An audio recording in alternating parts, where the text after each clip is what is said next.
사도 바울이 감옥에서 에베소 교인에게 보내는 이 옥중의 서신에서 무엇보다 사도 바울은 선택받은 백성들의 감사와 또 하나님의 영원하신 뜻을 먼저 기리고 있습니다. 우리는 그동안 성부, 성자, 성령 하나님의 창세전의 구원 작정, 그 삼위 하나님의 구원의 협약에 대해서 살펴보았습니다. 전적인 은혜, 또 무조건적인 그러한 사랑은 오직 선택으로부터 비롯된다. 택함이 없이는 결국은 우리 공로가 된다는 거죠. 무조건 택하시고 그리고 조성하시고 그리고 때가 찬 경륜을 이루셔서 우리를 구원하시는 그 은혜를 사도 바울은 먼저 에베소 교인들에게 전하고 있습니다.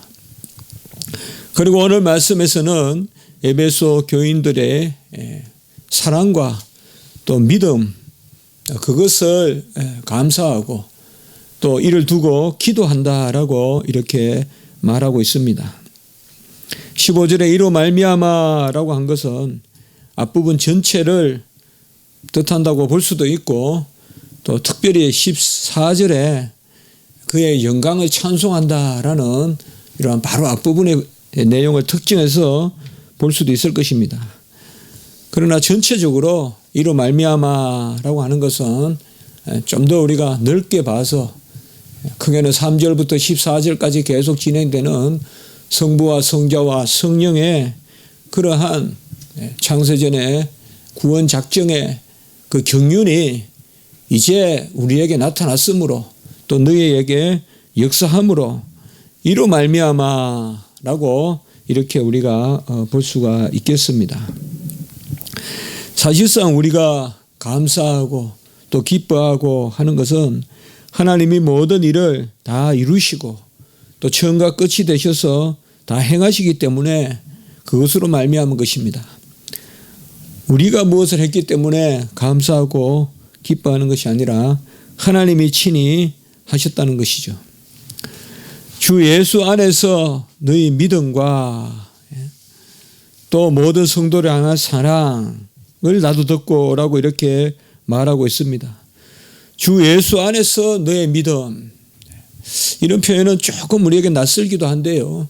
주 예수를 믿는 믿음이라고 하든지 주 예수로 말미암은 믿음이라고 하든지 이렇게 대충 표현할 수가 있을 터인데 주 예수 안에서 너희 믿음이다. 이것은 어떻게 보면 훨씬 더 포괄적인 그런 개념을 담고 있고 훨씬 더 우리에게 평강을 주는 그런 말씀이라고 할 수가 있겠습니다. 주 예수 안에서 믿는다. 물론 주 예수를 믿는 것이죠. 물론 주 예수의 은혜로 말미암아 믿는 것이죠. 그러나 주 예수 안에서 믿는다. 계속 이 사도 바울은 안에서라는 표현을 강조하고 있음을 우리가 볼 수가 있습니다. 우리가 앞부분의 내용과 연결시켜서 볼 때 주 예수 안에서 믿는다는 것은 주 예수 안에서 선택하고 주 예수 안에서 아버지의 사랑이 역사하고 우리도 주 예수 안에서 믿고 그런 창세전의 선택으로부터 우리의 오늘날의 믿음까지 전부 주 예수 안에서 일어났다. 이런 부분이 계속해서 강조되고 있음을 우리가 볼 수가 있습니다. 주 예수는 예수가 주시다라는 그러한 고백적 표현을 담고 있습니다. 예수가 주시다. 그가 핏값을 치르시고 그가 모든 순종을 다 하심으로 그 대속으로 우리를 구원하셨음을 믿는 것입니다. 이러한 믿음은 사실 그 믿음이 구원의 믿음이라 뭐 믿음이 따로 있고 구원의 역사가 따로 있고 그게 아니라 구원이 곧 믿음의 역사이므로 이 믿음은 우리로부터 스스로 존재하지 않습니다. 이 믿음은 단지 준비에 그치는 것이 아니라 이 믿음은 예수 그리스도를 믿는 것이고 이 믿음은 예수 그리스도의 의를 우리 것으로 삼아주시는 곧 증가해 주시는 그러한 구원의 믿음입니다. 그렇기 때문에 이 믿음이 우리로 말미암은 것은 아니지만은 이 믿음으로 말미암아 우리가 구원을 얻고, 이 믿음이 없이는 예수 그리스도를 영접할 수 없고, 이 믿음이 없이는 영생의 자녀가 될 수 없음을 우리가 알 수가 있습니다. 믿음은 단지 인식작용이나 내적 지각에 머무는 것이 아닙니다. 하나님이 우리에게 주시는 믿음은 총체적인 우리의 변화를 의미하는 것이고, 의롭게 됨, 곧 칭의의 그러한 신분의 대변화를 이야기하는 것이 바로 믿음입니다. 믿음이 있고 없음은 생명이 있고 없음의 표현이라고 우리가 볼 수가 있습니다. 그래서 성경에서는 믿음을 자주 일이다라고 이렇게도 표현해 주시는 것입니다. 제자들이 어찌하여 하나님의 일을 하오리까 라고 물었을 때 우리 주님께서는 요한복음 6장 29절에서 하나님께서 보내신 일을 믿는 것이 하나님의 일이라 라고 이렇게 표현하고 있습니다. 하나님이 보내신 일을 믿는 것이 하나님의 일이다. 이 말은 뭔가 하면 너희가 하나님께서 보내신 일을 믿어라.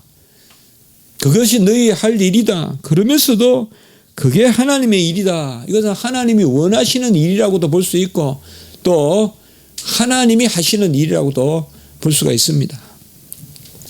믿음은 분명히 데살로니가전서 1장 3절에 말씀해 주셨지만 믿음의 역사가 있습니다. 이때도 보면 직역에 보면 믿음의 일입니다. 이거 믿음의 일.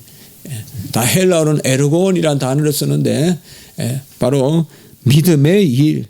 아까 믿는 것이 하나님의 일이라고 했을 때도 다 이 단어가 이 명사가 사용되고 있습니다. 사실 우리는 애써서 믿어야 됩니다. 또 열심히 주를 섬겨야 됩니다. 그러나 잘 알 것은 그 일조차 하나님이 시작하신다는 것을 우리가 알아야 됩니다. 믿음은 그저 정서적인 준비거나 믿음은 우리를 잘 살펴보아서 우리가 우리 자신을 다스리고 또 우리가 우리 자신을 잘 분별시키는 그러한 우리 쪽의 일이 아니라 하나님이 우리를 움직이시는, 하나님이 우리를 변화시키시는 그 일입니다. 그러므로 이러한 믿음은 역사하는 그러한 힘이 있고 이러한 믿음의 역사가 곧 이어서 사랑이다라고 우리가 볼 수가 있어요. 그래서 15절에 보면 주 예수 안에서 너희 믿음과 모든 성도를 향한 사랑을 나도 듣고 라고 이렇게 말씀하고 있습니다. 사실 하나님의 우리를 사랑하셔서 믿음을 주셔서 우리가 그 믿음을 갖게 되면 이제 하나님의 사랑을 알게 돼요. 그렇기 때문에 그 하나님의 사랑 안에서 이웃을 사랑하게 됩니다. 바로 받은 자로서 베풀게 되는 거죠. 또 하나님의 뜻을 우리가 분별하기 때문에 하나님이 세상을 이처럼 사랑하사 독생자를 주셔서 이를 믿는 자마다 뭘 믿느냐 하면 하나님의 사랑을 믿고 독생자를 주셨음을 믿고 그 하나님의 사랑과 예수 그리스도의 공로를 믿는 것인데 이것을 믿는 순간 우리는 두 가지를 동시에 인정하는 것이죠. 아버지의 사랑과 아들의 공로를 인정하는 것이죠. 그래서 우리는 그저 구원받는 게 아니에요. 값없이 구원받지만은 아버지의 사랑과 아들의 공로, 곧 아들을 주시기까지 하시는 아버지의 사랑 가운데서 우리가 구원을 받습니다. 구원받은 성도는 마땅히 하나님의 사랑을 알아 그 사랑이 나를 구원하셨음을 우리가 인정하고 확신하고 또 나아가서 아버지의 뜻을 이루는 데서 우리가 감사를 드러내죠. 그 아버지의 뜻은 뭐냐 하면 땅 끝까지 복음을 전하고 우리가 다른 사람을 사랑하는 것입니다. 특별히 오늘 15절에 보면 모든 성도를 향한 사랑이다라고 이렇게 말하고 있습니다. 특정하지 않고 모든 성도를 향한 사랑이다라고 이렇게 말씀하고 있는 것을 볼 수가 있습니다. 여기 사랑은 말할 바도 없이 아가페로 그렇게 나타납니다. 이 아가페는 하나님께 속한 사랑인데 이 아가페의 사랑이 우리 안에서 역사하는 겁니다. 이건 역시 은사입니다. 우리가 사랑하는 것이 아닙니다. 우리가 어떤 성향을 가지고 어떤 선함을 가지고 사랑하는 것은 아가페의 사랑이라고 볼 수가 없습니다. 인간의 사랑은 다 한계가 있고 인간의 사랑은 아무리 뭐라 그래도 자기중심적이고 결국에는 이기성을 벗어날 수가 없습니다.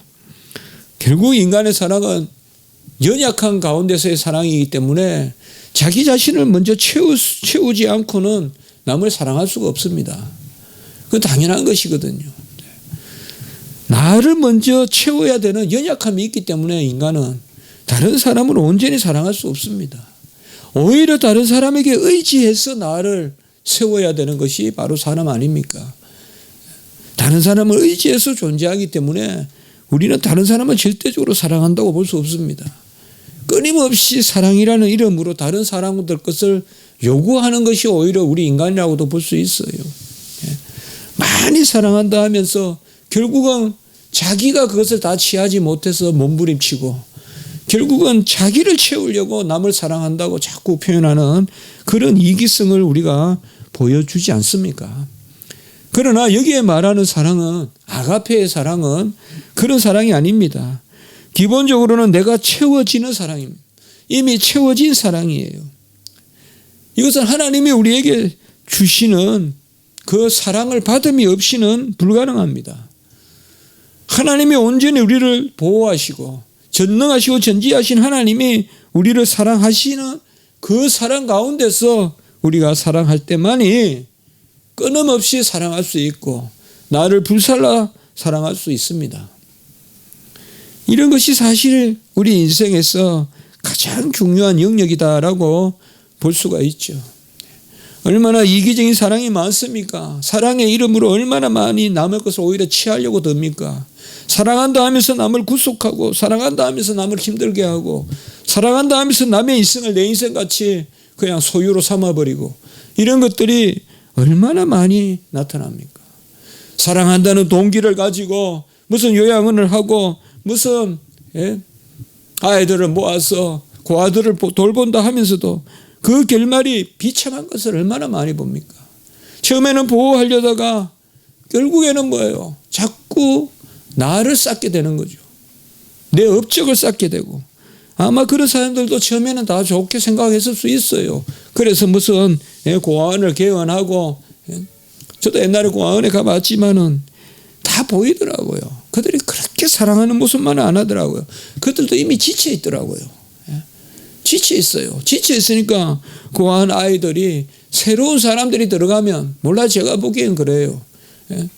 막 처음에 우리가 고아원 가면 우리는 살아있거든요. 아직 안 지쳐 있거든요. 남에게 베푼다고 그래도 들어가 보거든요. 그러니까 좋아하는 거예요, 아이들이. 거기 있는 사람들은 이미 다 지쳐 있어요.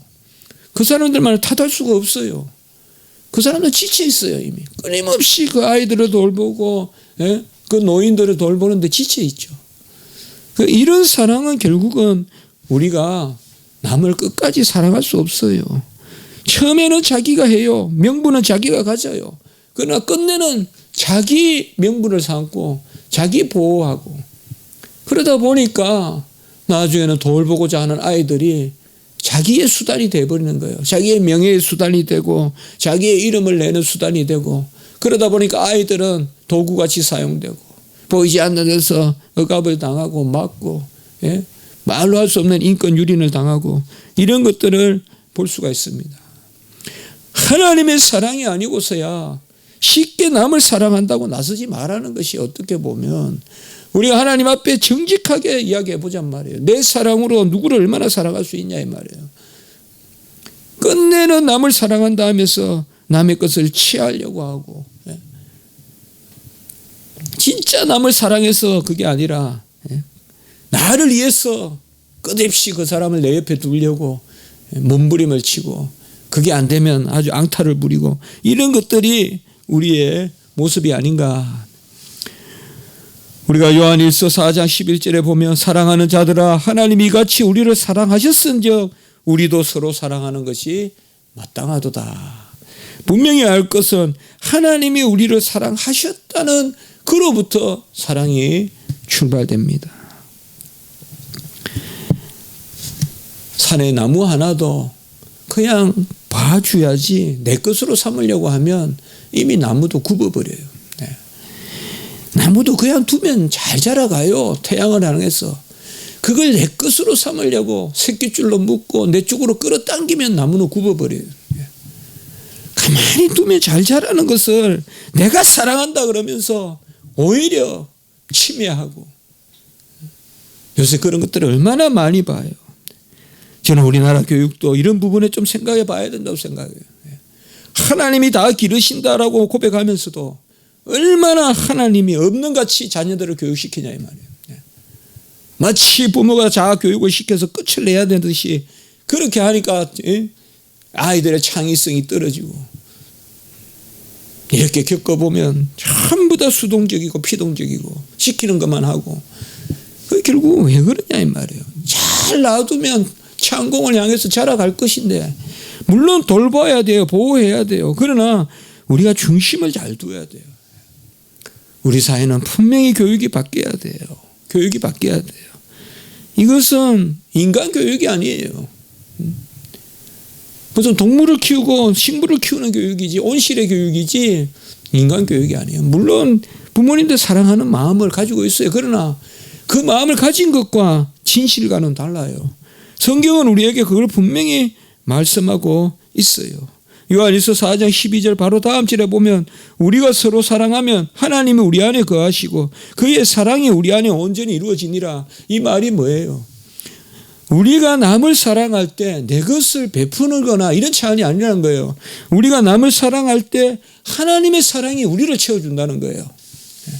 그래서 우리가 남을 서로 사랑하면 하나님이 우리 안에 거하시고 그의 사랑이 우리 안에 온전히 이루어지니라. 하나님의 이름으로 사랑하고 하나님의 사랑으로 사랑할 때는 지치지 않는다 이거예요. 우리가 남을 위하여 내주고 남을 위하여 펼칠 때 하나님이 우리를 계속 채워주신다는 거예요. 그래서 남을 사랑할 때 하나님이 우리 안에 온전히 계신다.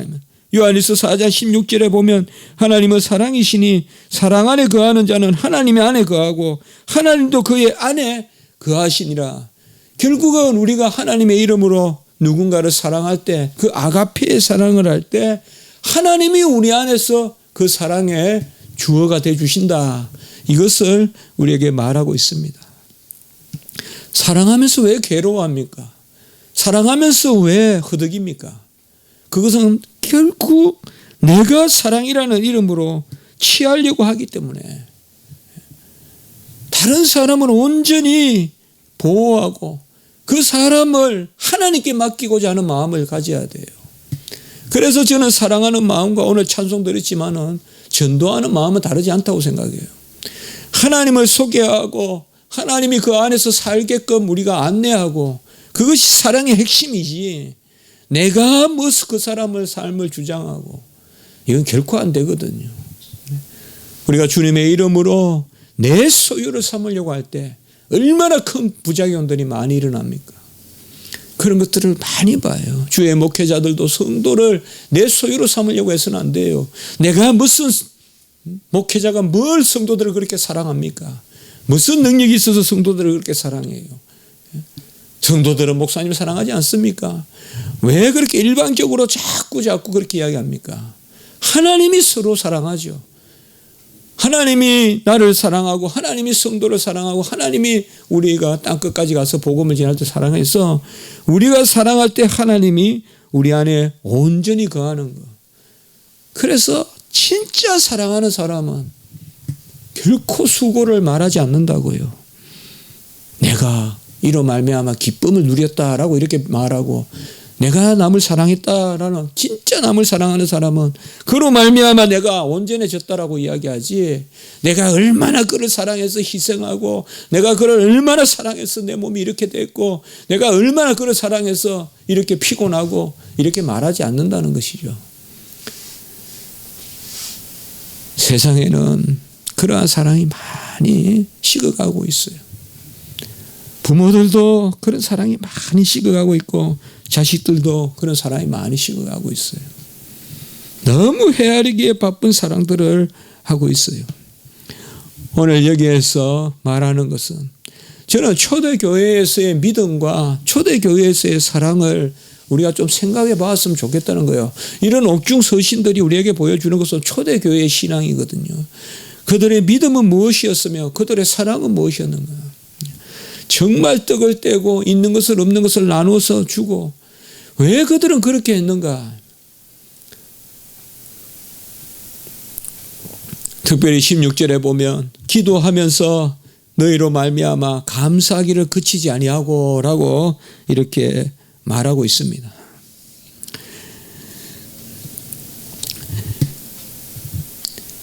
사도 바울은 에베소 교인들을 위하여 기도하였다라고 이렇게 말하고 있습니다. 기도에 감사하기를 그치지 아니하였다. 전체적으로 우리가 여기에서 지금 믿음과 사랑과 기도와 감사 이러한 네 가지 개념들은 다 하나님의 은혜에 놓여 있어요. 왜? 15절 앞에 이로 말미암아. 그 사도 바울은 지금 그렇게 생각하는 거예요. 하나님이 창세전에 우리를 택하여 주시고 영광의 도구로 삼았기 때문에 이로 말미암아 우리가 믿고 서로 사랑하고 또 내가 너희들을 위하여 기도하고 이것을 감사한다 이거예요. 기도할 수 있음을 감사한다는 거예요.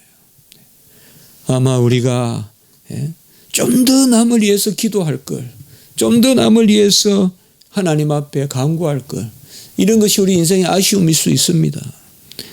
이 기도가 감사다, 감사와 연결된다는 것을 우리에게 말씀해 주고 있습니다. 야고보서 2장 5절의 말씀에 보면 하나님이 세상에서 가난한 자를 택하사 믿음에 부요하게 하시고 자기를 사랑하는 자들에게 약속하신 나라를 상속으로 받게 하지 아니하셨느냐라고 말하고 있습니다. 세상에서 가난한 자를 택하셔서 믿음에 부요하게 하시고, 세상의 가난한 사람들이 믿음에는 부자가 되게 하셨다 이 말이에요. 가난한 사람은 아무것도 없어요. 가난한 사람은 뭐가 없는 줄 아세요? 도구가 없어요. 도구가. 쌀이 생겨도 지어 먹을 밥솥이 없어요. 가난한 사람은. 그게 거지예요. 네. 가난한 사람은 기회가 없어요. 그러나 하나님은 우리에게 기회를 주셨어요. 그게 믿음이에요. 네. 하나님은 우리에게 믿음의 기회를 주신 거예요. 하나님을 믿게 한 거예요. 최고 큰 도구를 주신 거예요, 우리에게. 하나님의 믿음에 부요하게 하시는데 그 믿음에 부요한 사람이 무엇을 하느냐? 사랑한다 이 말이에요. 그 하나님을 믿음에 부요한 사람만이 사랑할 수 있다 이 말이에요. 내 규모로, 내 폭으로, 내 능력으로 사랑 못해요. 하나님을 믿는 믿음에 부요한 자만이, 믿음의 부자가 돼야만이 남을 사랑할 수 있어요. 우리는 사랑이란 이름으로 소유를 채우려고 해서는 안 돼요. 그건 거짓 사랑이에요. 희생해야 돼요. 내가 달아가야 돼요. 은밀히 내 살이 닳고, 그게 우리가 사랑이지. 드러내고 그것을 사랑이란 이름으로 억압하고, 사랑이란 이름으로 족쇄를 메고, 사랑이란 이름으로 어떤 사람들을 힘들게 하고, 내가 너에게 얼마나 잘해 주었는데 라고 끊임없는 보상을 요구하고, 이런 것들은 잘못된 거예요. 오늘 여기 말씀에서 제가 금방 야고보 2장 5절의 말씀을 생각한 것은 바로 아무 기회도 없고 아무것도 할 수 없는 우리지만은 하나님을 믿고 주님을 믿으면 부요함이 생긴다 이 말이에요. 우리가 믿는 하나님이 부요하시기 때문에, 그가 우리를 위하여 가난해지시고 우리를 부요하게 하셨기 때문에 그 믿음의 부요, 믿음의 부자가 된 사람만이 남을 사랑할 수 있다 이 말이에요. 내 재물 가지고 사랑할 수 없어요. 우리가 세상에서 많이 보잖아요. 뭘 가지지 않았는데 하나님을 믿는 믿음의 부자가 돼서 남에게 베풀어 주는 사람들 많이 보잖아요. 그럴 때 하나님은 뭐예요? 아까 말씀같이 너희가 사랑하면 내가 너희 안에 거하고. 우리는 아무 도구가 없지만 하나님을 사랑하는 믿음의 부자가 되면, 하나님을 믿으면 그 부요함으로 우리가 남을 사랑할 수 있어요. 그래서 우리 남을 사랑할 수 있어요. 재물이 없어도 사랑할 수 있고, 뭘 가져서 사랑하는 것이 아니라 믿음의 부요함으로 사랑할 수 있어요. 얼마나 이게 감사한 일이에요. 사랑을 받기도 흑흑거리는 내가 누군가를 사랑할 수 있다는 것은 얼마나 이 인생에서 귀한 것입니까? 바로 세상에서 가난한 자를 택하사 믿음에 부요하게 하시고 그 사랑하는 자들에게 약속하신 것을 주셨다 이 말이죠. 오늘 말씀을 우리가 기억하면서 무슨 세상적인 것을 내가 가졌어, 내 재물과 내 학식과 이런 것을 가지고 남에게 전해주서는 모든 사람을, 오늘 사랑해 보면 모든 성도를 사랑할 수가 없어요. 우리가 모든 성도를 사랑할 수 있는, 나에게 좀 힘들게 하는 사람도 사랑하고, 나에게 좀 어려운 일을 겪게 하는 사람도 사랑하고, 나는 또 남에게 나쁜 일을 안 합니까? 사랑할 수 있는 것은 바로 믿음의 부요함. 믿음의 부자가 되면 아무것도 없어도 사랑할 수 있다 이거죠. 왜요? 그 사랑 가운데 하나님이 함께 하신다. 아까 요한일서에서 봤듯이 사랑 안에 거하는 자는 하나님 안에 거하기 때문에, 하나님이 그 안에서 역사하기 때문에 오늘 이 말씀을 가지고 옥중에서 무엇을 할 수 있겠어요? 저는 자주 이 생각을 해봐요. 옥이 어딥니까? 옥이 그저 잠시 유의하는 곳입니까? 어디 수양하는 곳입니까? 옥이 아닙니까? 옥. 옥에서 믿음의 부요함을 가지고 사랑할 수 있다는 거죠.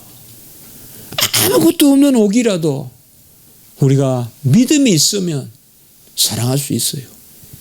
하나님을 믿는 믿음이 있는 사람은 남을 사랑할 수 있다 이 말이에요. 왜요? 그 사랑 가운데 하나님이 끊임없이 애로곤 믿음의 역사, 바로 믿는 그 일을 행하시기 때문에 그게 곧 사랑이다 이 말이죠. 기도드리겠습니다. 거룩하고 자비로우신 하나님 아버지, 우리에게 믿음을 주셔서 우리를 가난하지만 믿음에 부요하게 하셔서 또 하나님 사랑 안에 거하고 그 사랑으로 모든 사람을 사랑하는, 모든 성도를 사랑하는 그 자리에 세우심을 감사합니다. 우리가 스스로 할 수 없다 하지 말게 하시고, 하나님의 명령은 사랑인데 사랑하라라고 명령하셨는데 우리가 아무것도 없습니다마는 믿음에 부요한 자가 되어서 하나님의 뜻을 조차 사랑할 수 있는 그런 자리에 저희들을 세워 주시옵소서. 이 세상이 말은 사랑이다 사랑이다 말은 많고 끊임없이 사랑이란 말이 행행하지만 진정한 사랑을 찾아보기가 어렵습니다. 하나님 아버지, 우리가 진정한 사랑을 할 수 있는 아가페의 사랑의 그러한 도구들이 될 수 있도록 인도하여 주시옵소서. 오늘 하나의 예배 가운데 은혜를 더하여 주시고 우리 성도님들 보호해 주시고, 지금 아버지와 사고를 당한 우리 남상수 목사님도 하나님 보호하셔서 빨리 쾌유하게 하시옵소서. 구주 예수 그리스도 이름으로 감사하며 기도드리옵나이다. 아멘.